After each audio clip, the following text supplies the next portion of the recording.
Buah tuh sebenarnya semuanya boleh ya, kecuali untuk yang sedang program penurunan berat badan. Nah itu buahnya dipilih yang ada namanya indeks glikemik yang rendah. Jadi artinya apa? Indeks glikemik itu Nah, kalau untuk waktu makan nih dok yang baik, itu emang bener harus 3 kali sehari ya? Kok kayaknya mama aku tuh selalu berisik deh. Kalau makan udah makan belum, pagi udah belum, siang belum, harus 3 kali sehari banget. Kalau jamnya nih dok, jamnya harus sama nggak? Misalnya pagi sarapan jam harusnya jam berapa dan menunya misal apa? nih. Nah dokter nih, daripada bingung semuanya, kita kasih contoh aja. Jadi aku tuh dapat catering nih dari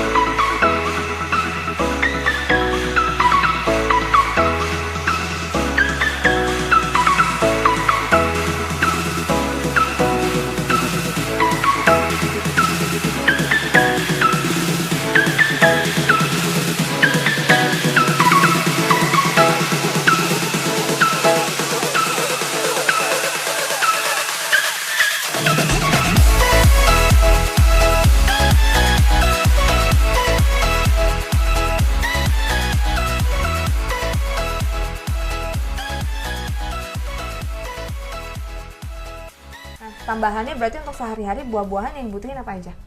Buah tuh sebenarnya semuanya boleh ya, kecuali untuk yang sedang program penurunan berat badan. Nah itu buahnya dipilih yang ada namanya indeks glikemik yang rendah. Jadi artinya apa? Indeks glikemik itu kecepatan suatu makanan yang kita makan itu menaikkan gula darah tadi yang aku bilang roller coaster. Ya, Jadi jangan kalau terlalu cepet ya? Iya, jadi tujuannya adalah dengan buah yang banyak serat, gulanya lebih bisa ditekan nih naiknya. Jadi turunnya juga pelan-pelan, gula darah stabil, tidak ada penumpukan gula menjadi lemak. Nah, itu yang kita hindari juga. Jadi hati-hati, makan buah juga harus bijak, jangan berlebihan karena tanpa kita sadari juga sebenarnya bisa numpuk jadi lemak.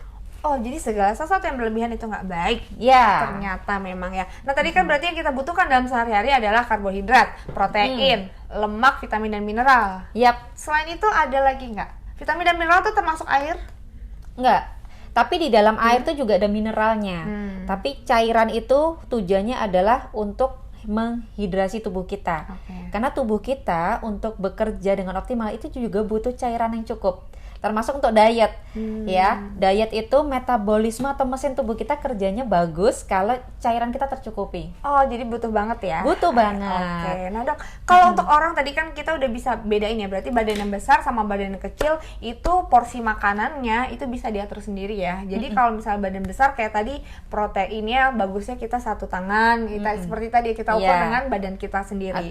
Nah kalau untuk waktu makan nih dok yang baik, itu emang bener harus 3 kali sehari ya? Kok kayaknya mama aku tuh selalu berisik deh. Kalau makan udah makan belum, pagi udah belum, siang belum, harus 3 kali sehari banget. Betul. Oh iya. Jadi kita makan tuh harus teratur memang ya, 3 kali sehari, pagi, siang, malam. Nah, tapi malam ingat harus sudah berhenti 3 jam sebelum tidur. Oh, harus 3 jam sebelum tidur. Iya, biar nggak numpuk kan kita jadi benar 3 kali ngapa-ngapain. sehari ya, pagi. Iya. Nanti kita tulis pagi, siang, sama malam. Siang, malam. Ya. Oh, jadi bagi 3 ya. Iya. Makan tuh harus ini. Nah, di sela-sela ini pagi, siang, malam. Dan malam. Kebalik Nah, ya. di sela-sela ini. Di sela-selanya Iya. pagi, siang, malam ada. Itu adalah snack. Yang sebaiknya adalah buah potong tadi. Tujuannya agar kita bisa menekan rasa lapar. Dan yang kedua, karena gula darah kita terkontrol, ketika makan di jam selanjutnya kita tidak binge eating atau makan berlebihan, nggak craving berlebihan. Jadi dalam satu hari itu dari pagi sampai malam kita harus sudah atur makan pagi apa, siang apa, malam apa, dan di sela-selanya ada snack. Yes. Oke, kalau jamnya nih dok, jamnya harus sama nggak? Misalnya pagi sarapan jam harusnya jam berapa dan menunya Misal apa? nih jam 6, nanti berarti buat jam 12 itu makan siangnya. Usahakan. Nah, di sela-sela itu diratain oh berarti jam 9 adalah snacknya. Tapi sebenarnya nggak saklek ya, harus selalu jam 6 enggak sih. Tapi kita mainin aja, misal jam 7 kita sarapan, oke jam 1 makan siang. Nanti jam 7 malam adalah makan malam, di sela-sela itu adalah snack. Yang tidak disarankan adalah misal buahnya ini terlalu mepet dengan jam makan siang, misalkan 1 jam sebelum. Kalorinya kan numpuk. Tubuh kita tuh kan ada durasi waktu untuk metabolismenya ya. Jadi itu tujuannya agar kita kontrol di waktu-waktunya. Walaupun nggak yang harus jam 12 pas harus makan. Nah itu enggak sih. Tapi paling nggak jangan terlalu mepet lah antar jam-jamnya itu. Oh jadi diatur ya. Aku tuh sering banget kayak makan buah-buahan, habis makan buah, habis itu nggak lama 15 menit kemudian makan nasi. Itu nggak boleh ternyata. Ya, bukan nggak boleh banget sih, tapi lebih Takutnya baiknya lagi. Iya, numpuk jadi ya. kalorinya kan nggak berlebihan ya. Kita bisa Oke. mengatur di situ. Nah ini supaya maintain yang baik. Nah menunya kalau pagi itu baiknya? Pagi itu bisa aja jam 6, jam 7 ya. Baiknya menunya apa dok? Oh, menunya. Kalau menunya tentunya bebas sih sebenarnya. Biasanya kalau pagi Sarannya? lebih enak roti gandum ya, tapi roti tawar gandum boleh. Nanti misal dimakan dengan sayurnya dari salad gitu ya. Oke. Terus nanti Jadi pagi itu karbo harus ada Semua karbo. harus ada. Oh jadi pagi siang malam harus ada karbonya? Semua tetap harus lengkap, karbo, protein, lemak, vitamin, mineral komplit. Oh soalnya kadang-kadang tuh kan kalau malam katanya jangan makan karbo lagi, itu salah ya? Salah. Oh jadi gimana tuh pagi tetap ada karbonya? Semuanya tetap ada Misal karena roti kita tawar. pengen tujuannya kan sehat dulu. Langsing itu adalah bonus ya. Oke. Nah, tapi memang untuk karbohidrat di malam hari kita minimalisir, tapi bukan berarti skip ya.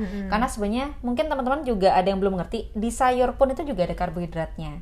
Tapi oke. jenisnya tidak yang membahayakan atau kecil juga ya jumlahnya gitu.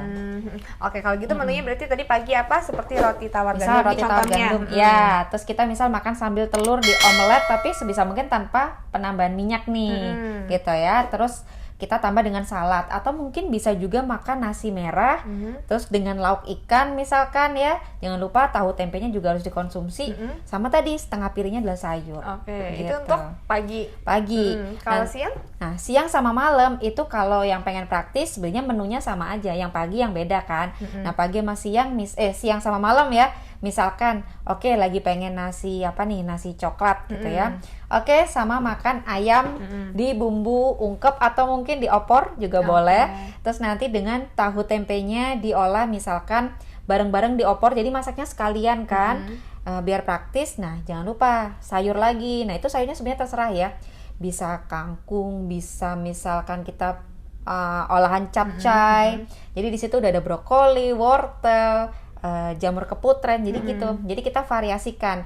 Tujuannya apa menu pagi sama siang dibedakan? Tadi kita pengen variasi vitamin mineralnya bisa Masuk ke tubuh. Betul, Terus jadi lebih kita optimal juga nggak lagi. bosen ya. Kalau kita cenderung Bener. makannya bosen kan, pinginnya jajan gitu. Iya, Kalau bener. snack, contoh snacking yang bagus tuh apa aja? Kalau snack yang terbaik tetap buah potong nih, Maintan ya.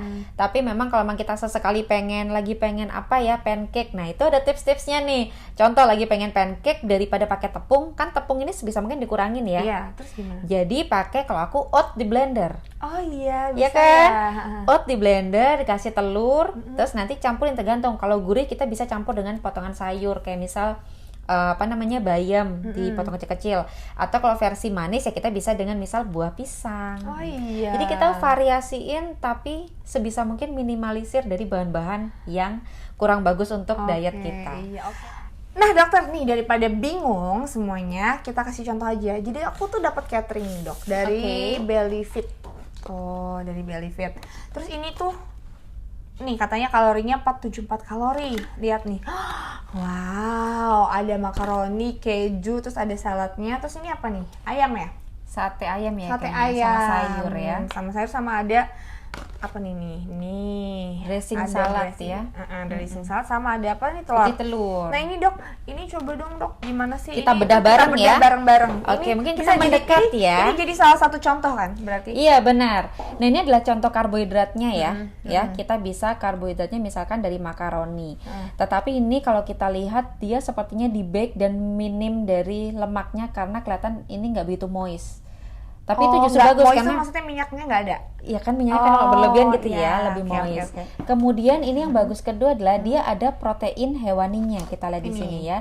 Dan kalau kita lihat tadi udah diatur sebenarnya di depan ya, sudah diatur jumlahnya sekitar 40-an gram. Jadi memang sesuai dengan kebutuhan kita. Terus kalau kita lihat lagi di sini ada kacang-kacangan. Ya, yang tadi aku bilang. Jadi untuk protein nabati tidak hanya dari tahu tempe ya, tapi nih kacang merah ini kalau kita lihat edamame juga. Jadi bisa kita campur di salad kita nih, bagus nih. Jadi Jadi kacang-kacang tuh bisa juga dicampur di salad Bisa ya, bisa ada banget. buahnya juga, ada sayurnya Iya. juga. Wow. Terus ini putih telur juga untuk putih telur itu untuk tambahan protein dengan kalori yang lebih kecil. Jadi bagus untuk mengimbangi protein dari si si hewani tadi ya. Nah, terus untuk vitamin mineralnya nih kita lihat nih, coba. Ini sesuai yang aku omongin tadi. Ini apa Sayurnya ada berapa macam warna tuh? Tuh Intan? ada yang hijau, ada hijau, ada merah, ya kan, putih. Yang oke. semuanya punya kandungan yang berbeda-beda. Oke. Jadi antioksidannya beda-beda nih, antara yang hijau, merah, apa namanya itu Ini ada putih. yang ungu juga ya berarti. Merah. Betul. Merah ya ini masuknya. Merah. Ini kacang merah. Oke. Mm-mm. Nah ternyata tuh bisa tetap makan ini kayak makaroni skutel gitu ya? Iya, betul. Nih, jadi tetap bisa makan seperti ini tuh nggak yang kan kadang-kadang mindset kita, aduh kayaknya nggak mungkin deh bisa makan semacam ini, nggak ya? Bisa, asalkan satu, kita atur dulu kalorinya tadi jumlahnya. Kedua, komposisinya kita hitung. Selama komposisinya masih tepat, itu nggak masalah. Kita masih bisa menikmati makanan enak dan mengenyangkan. Mengenyangkan, enak, kalorinya juga tetap terhitung. Oh gitu. Oke. Ya oke deh. Nah, ini next berarti kita omongin untuk masalah kita gimana caranya menu makanan dan juga olahraga untuk diet ya. Yes. Setelah itu baru kita bikin gimana makanan tanpa minyak. Iya, benar. Bikin makanan tanpa minyak. Iya, Oke tadi deh. udah bikin kita di Udah sini. bikin di sini Iya. ya. Oh, nanti kita bikin. Oke. Makasih udah nonton. Next episode kita bakalan bahas menu makanan apa aja yang bagus untuk diet selama 7 hari. Kita challenge 7 hari Kita diet. challenge oke? ya. Kalau gagal, kita tagih traktiran ke Mbak Inta. Oke, terima kasih udah nonton. Dah. Dadah.